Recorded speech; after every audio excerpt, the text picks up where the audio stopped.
Welcome everybody to FinFluential Media. What a day. What a crazy day in the market. The market on absolute steroids. The S&P 500 rallying, stocks rallying, everybody making money. And we're going to talk about why and some of the hot topics of today, specifically in the news. Go ahead, subscribe, like the video, guys.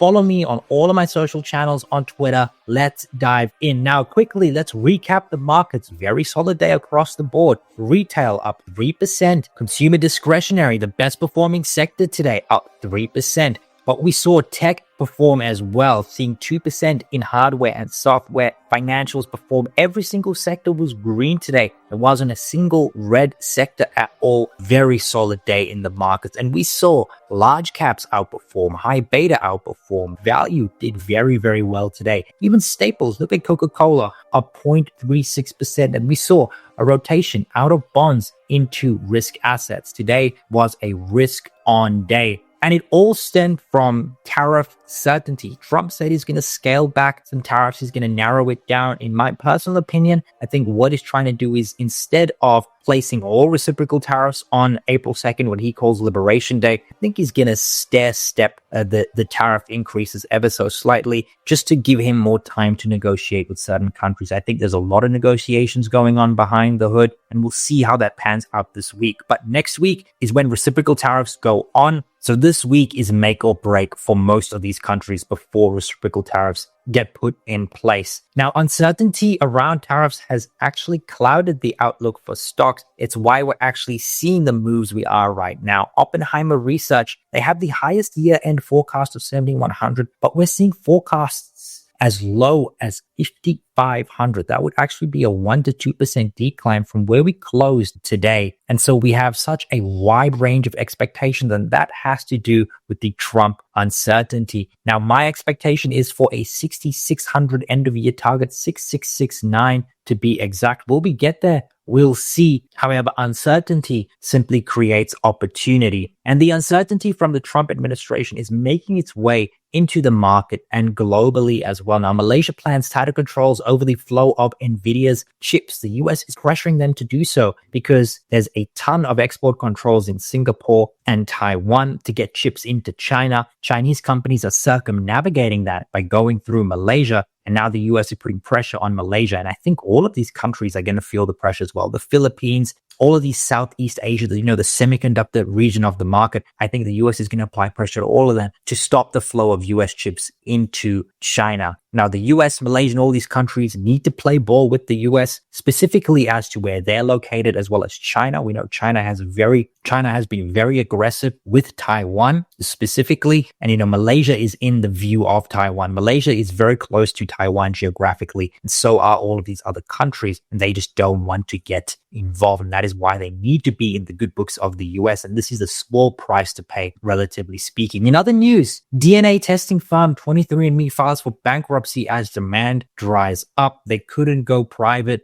Now they filed for Chapter 11. They're seeking a sale of their assets through an auction. They have 15 million consumers and 15 million pieces of data as it pertains to DNA. The reason why the company is going bankrupt is because demand has dried up, and at the same time, they're facing multiple lawsuits across multiple geographies with ranges of between $30 and $60 million class actions because of data breaches in the UK, in Canada, in the US. And as a result, they can't pay the bills. They have to restructure their assets. They need to find a buyer. Now it's in the hands of bankruptcy courts. But let's look at politics, guys. Democrats are facing historic discontent with their base. Democrats' approval falling in the gutter. Republican approval moving upward. And that's because Republicans are just taking the popular opinion, and everything the Republicans side with, Democrats are against. Republicans are for a strong border. Democrats are against that. Republicans are for tax reforms, higher wages. Democrats are against that. Republicans are for cutting out waste, fraud, and abuse. Democrats are against that. And that is why we're seeing this move right here.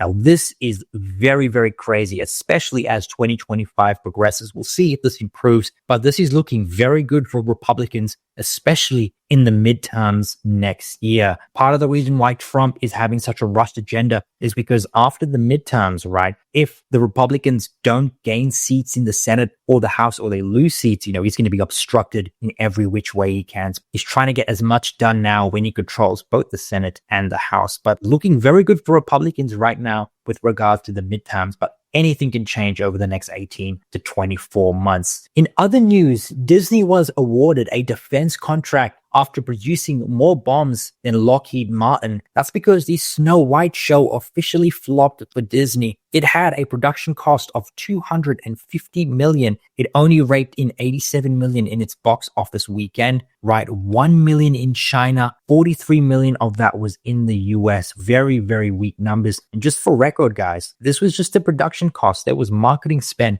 of about $200 million globally. So look, not looking good for Disney as a whole. And that's because there was a whole lot of woke stuff in it. The critics and the public didn't like it as well. 2.3 in IMDb, 44% on Rotten Tomatoes, 1.4 stars on Google reviews. This should have been a blockbuster. It should have done $500 million in its first weekend, but it didn't because of all the woke nonsense and all of the controversy with the Snow White brand. But the source material for Snow White is amazing. I don't know how they fumbled this, but they did. And here we are, Disney with another loss. Now, guys, let's talk about Trump's agenda and quickly listen to this man speak about everything. Whatever you think of Trump, his economic plan makes complete sense. The US has 36 trillion in debt. In 2025, they will spend 6 trillion, but will only collect 4 trillion in revenue. So they need to borrow 2 trillion, and this will increase their debt to 38 trillion. Trump's economic plan is based on 3 levers. Number 1, cut expenses by 1 trillion, which is Doge, Elon Musk. He's targeting waste and fraud, like social security payments for people who are 150 years old. That is just fraud. 2, increasing revenue by 1 to 2 trillion through, number 1, tariffs. They will increase tariffs from 50 billion to 500 billion target. People will say, but other countries will retaliate. They will not be able to do it. The US is the biggest customer on earth. They consume 20 trillion every year. They are the biggest importer. They import 3 trillion every year. Plus, the current tariffs is actually not fair. Why should US cars entering Europe faces 10% tariffs while the European cars entering the US just pay 2.5%? It's not fair. And because of the tariff changes, it now makes economic sense to build factories and businesses inside the US again. That means more jobs, means tax-paying businesses, and more foreign investment coming in. He will also increase revenue by deregulation. He will remove unnecessary regulations and rules, making it easier to do business, so business can grow faster, generate more tax revenues. He will also make this gold card, which is offering lifetime US residency for 5 million. I think at least 1 or 2 million individuals globally can afford it. So if just 10% of them, if just 100,000 people buy this card, that's 1 trillion in incremental revenue. The third lever is he will reduce taxes. If he successfully cut 1 trillion in waste and expenses and add 1 to 2 trillion in revenue, the US will have a surplus. They will have more money than they want. So he will cut taxes. For individuals, anyone gaining more than 150K, he will make them pay 0 taxes. And on corporate taxes, he will go down from the current 21% to 15%, compared to the European average of 22%. France average is 25, I think, and Germany is 30. So at 15% corporate tax, the US will become one of the most business attractive countries on earth. Bottom line, this is exactly how government should be run, efficiently. Because when you eliminate waste, the money can actually go where it is actually needed, to the elderly, to the sick, to people who cannot work. And that is the real purpose of government, to protect the weak. Very few countries have the political will to do it. It takes leaders with backbone, charisma, and clarity of vision. Do you have leaders in your country pushing for real reform, or are they talking about non-relevant side topics? And let me know if you think Trump's plan is bad. Let me know why, because I think it is just common sense.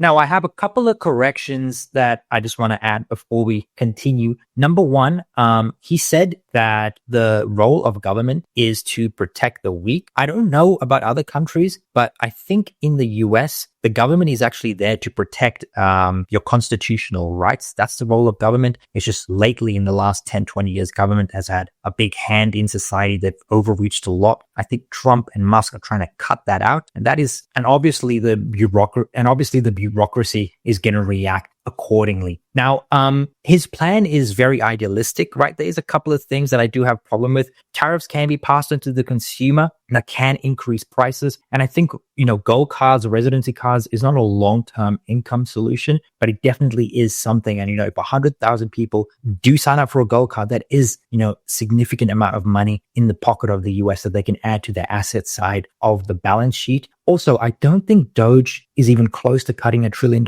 in waste. I think the actual number is probably close to $50 billion so far, but we'll see as the year progresses. According to Doge Debt Clock, they're close to 200 billion. I don't think that number is quite right. Also, he said that people over 150K will pay zero taxes. I think the number is actually under 150K will pay less taxes. I don't think it's zero taxes. I don't think that's going to get through the House or the Senate. They're going to have to come to a compromise. If Trump does get tax cuts through the Senate where under 150K, you don't have to pay a personal income tax, at least on the federal level, that will be tangible to consumers and the average American. That being said, I am very keen to see Trump's plan implemented. As an accountant, I want to see how reciprocal tariffs will work. This is something we haven't really seen in the market. We do know how tariffs work, but reciprocal tariffs in nature, and will it lead to free trade agreements across different countries with the US? That is something I'm very keen to see, just as an accountant myself. But all in all, I'm all for Trump's agenda. We did 4 years of Biden, so we see what immense spending does. It does really juice the market. We'll see if Trump's plan can work. But guys, if you've made it up until here, thank you so much for watching. If you like this video, please subscribe, hit the notification bell, as well as the like button, and leave a comment for the algorithm. Cheers.